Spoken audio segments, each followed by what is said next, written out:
Good morning! Yes guys, late upload po ito. Ito po yung linggo na nagluto yung aking hubby. Ayan po ang kanya pong lulutuin. Ayan, ay na-ready niya na.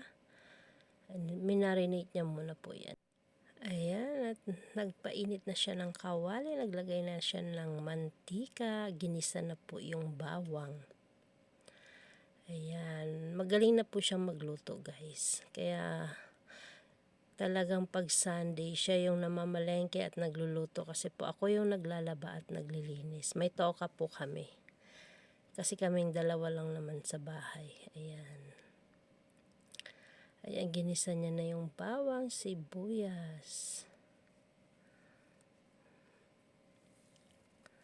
Yan yung aming banding, yung pagkain. Pagkatapos ng aming gawain, nakakain na kami, konting pahinga lang, siguro 2 oras tulog.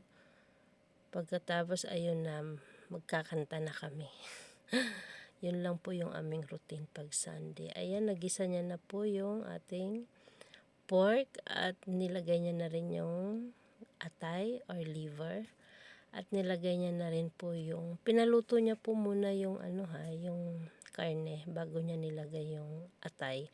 Kasi madudurog po yung ating atay pag pinagsabay natin lutuin. Ayan, at nilagay niya na po yung gulay dyan, yung ating patatas at carrots. Ayan, at pakukuloang nilagyan niya na po yan ng seasoning. Ayan. Ayan guys, tatakpan lang po yan at palutuin lang natin yung ating mga gulay. At nilagay niya na rin po dyan yung ating green pepper or atsal. Yes. Maraming salamat po sa inyo. Ayan. At pakukuluan na lang yan guys. At that's it. Ready na for lunch. Thank you so much. Maraming salamat. Ayan, at luto na. Ayan, at luto na yung ating igado. Ayan guys, kain na tayo. Maraming salamat po sa inyong lahat. Bye!